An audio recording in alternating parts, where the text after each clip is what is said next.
Hi all. சுதந்திர போராட்டத்தில் பெண்களின் பங்கு. இன்றைக்கி யாரை பற்றி பார்க்க போகிறோன்னா அம்புஜத்தம்மாள் பற்றி தான் பார்க்க போகிறோம். இவங்க எங்கே பிறந்திருப்பாங்க அப்படின்னா சென்னையில் ஜனவரி 8, 1899 பிறந்திருப்பாங்க. இவங்களோட ஃபேமிலி பார்த்தோம்னா கொஞ்சம் பணக்கார ஃபேமிலி, ஓகேங்களா. பணக்கார ஃபேமிலியாக இருக்கிறதுனால வீட்டிலேயே இவங்க எல்லா லாங்குவேஜும் கற்றுக்குறாங்க. இவங்க என்னென்ன லாங்குவேஜஸ்லாம் கற்றுருப்பாங்கன்னு பார்த்தோம்னா தமிழ், ஆங்கிலம், ஹிந்தி, சமஸ்கிருதம், ஓகேங்களா.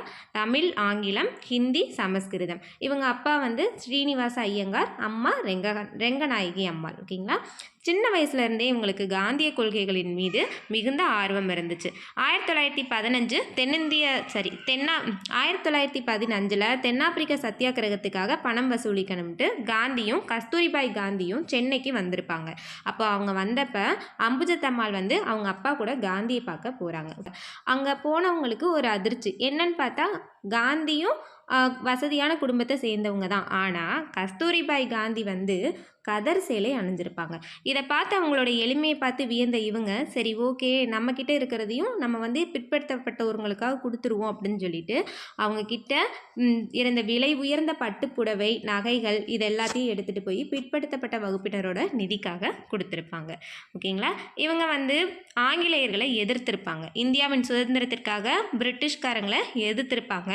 வெளிநாட்டு பொருட்களை விற்கும் கடைகளை எல்லாம் அடைச்சிருப்பாங்க. இதனால் இவங்களை வேலூர் சிறையில் வச்சுருப்பாங்க. சிறைக்கு போனாலுமே இவங்க சும்மா இல்லை. அங்கே போயிட்டு என்ன பண்ணியிருப்பாங்கன்னா பெண் கைதிகளுக்கெல்லாம் ஹிந்தி, தையல் தைக்கிறது எப்படின்னு சொல்லி கொடுக்கறது, பூ தயாரித்தல் எப்படின்னு சொல்லி தர்றது, இந்த மாதிரியான வேலைகளெல்லாம் அவங்க பார்த்துருப்பாங்க.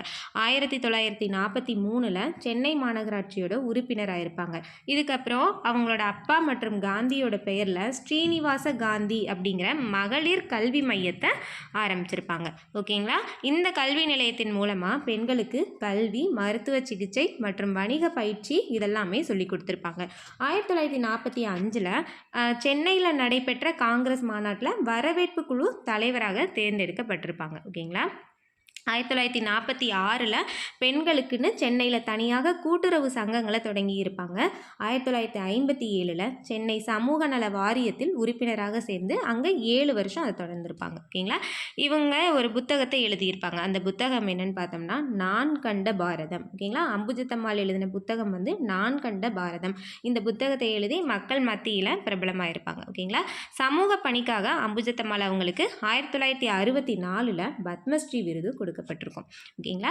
இவங்க எதுக்காக போராடி இருப்பாங்கன்னு பார்த்தோம்னா பெண் கல்வி, பெண்களின் தொழில் வளர்ச்சி, தேவதாசி முறை ஒழிப்பு, இதுக்காகலாம் பாடியிருப்பாங்க. காந்திஜியின் வளர்ப்பு மகள் அப்படின்னு அழைக்கப்பட்டவங்க, ரொம்ப ரொம்ப இம்பார்ட்டன்ட். அக்டோபர் 6, 1983 இறந்திருப்பாங்க. இப்போ இதில் நம்ம என்னென்ன இயர்லாம் பார்த்தோம், இது ஒரு ரிவைஸ் பண்ணிடலாம். 1943 சென்னை மாநகராட்சிக்கு உறுப்பினராக இருப்பாங்க, ஓகேங்களா. சென்னை மாநகராட்சியில் உறுப்பினராக இருப்பாங்க. 1945 ஒரு சென்னையில் நடந்த காங்கிரஸ் மாநாட்டில் வரவேற்பு குழு தலைவராக இருந்திருப்பாங்க. 1946 சென்னையில் பெண்களுக்குன்னு தனியாக கூட்டுறவு சங்கங்களை தொடங்கியிருப்பாங்க. 1957 என்ன பண்ணியிருப்பாங்க, சென்னை சமூக நல வாரியத்தில் உறுப்பினராக 7 வருஷம் இருந்திருப்பாங்க, ஓகேங்களா. 1964 இவங்களுக்கு பத்மஸ்ரீ விருது கொடுக்கப்பட்டிருக்கும், ஓகேங்களா. இந்த கண்டென்ட் உங்களுக்கு யூஸ்ஃபுல்லாக இருந்திருக்கும்னு நினைக்கிறேன். இது மாதிரி நிறைய பார்க்க என்னோட இந்த சேனலை சப்ஸ்கிரைப் பண்ணிக்கோங்க. தேங்க்யூ.